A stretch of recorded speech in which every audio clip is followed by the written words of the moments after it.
مجھ پر بھی۔ تو میں نے کہا کہ اگر تو عورت ہو کہ رب سے اتنا ڈرتی ہے تو مجھے تو اس نے مرد بنایا ہے، تو مرد تو ہوتا ہی وہ ہے جو اپنے آپ پر کنٹرول کر سکے۔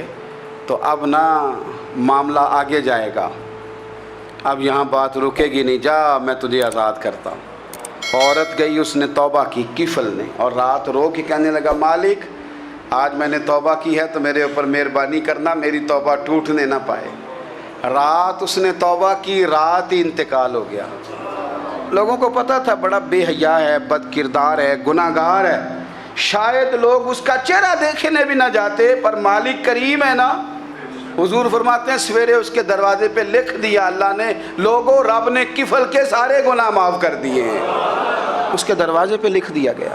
جب آپ اپنی حفاظت کرنا چاہتے ہیں تو اللہ پھر اسباب بھی پیدا کر دیتا ہے۔ اپنی شرمگاہ کی، اپنی نظر کی آپ خوب حفاظت کریں۔ اور میں آپ کو ایک بات عرض کروں، ایک بندے کے باحیا ہو جانے سے نا، ایک بندے کے ٹھیک ہو جانے سے اس کے دائیں بائیں بے شمار لوگ ٹھیک ہو جاتے ہیں۔ نہ چاہتے ہوئے بھی آپ کی نیکی کا اثر آپ کے دوستوں پہ پڑتا ہے، نہ چاہتے ہوئے۔ اور ایک بندے کے بگڑ جانے سے اس کے دائیں بائیں بہت سارے لوگ بگڑ جاتے ہیں، بہت سارے لوگ بگڑ جاتے ہیں۔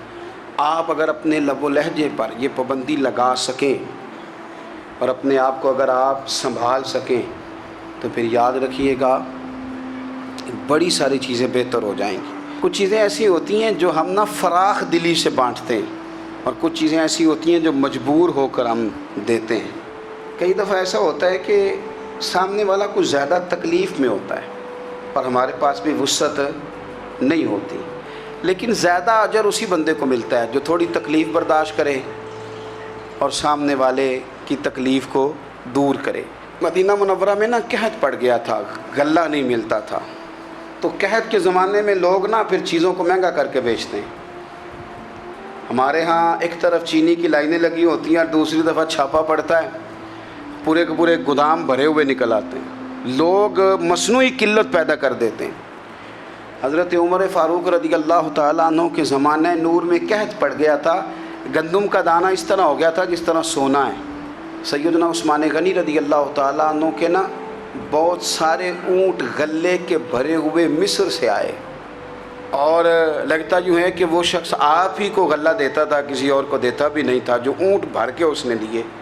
تو مدینہ منورہ کے اندر جب وہ مال پہنچا نا، آپ کو بتانا یہ چاہ رہا ہوں کہ ساری تجارت بندوں سے نہیں کرنی چاہیے، کچھ اللہ سے بھی کرنی چاہیے۔ رب سے جو بندہ تجارت کرتا ہے وہ بڑا کامیاب ہوتا ہے۔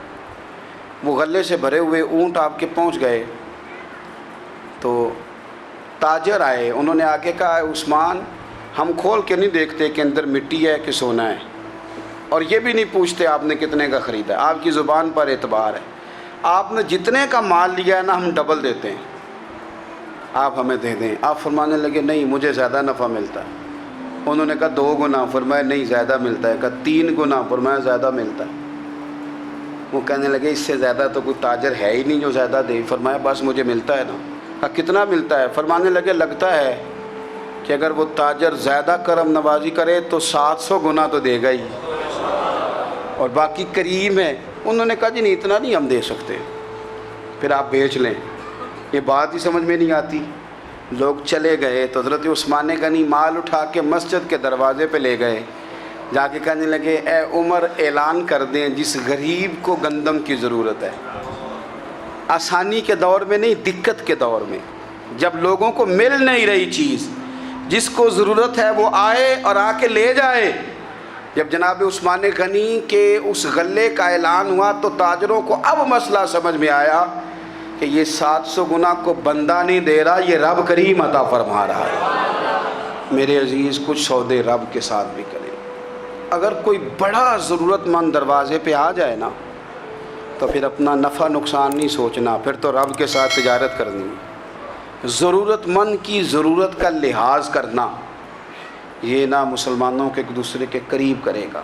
ہم کون ہوتے ہیں کسی کی حاجت پوری کرنے والے، ضرورت پوری کرنے والے؟ کرنے والا تو اللہ ہے۔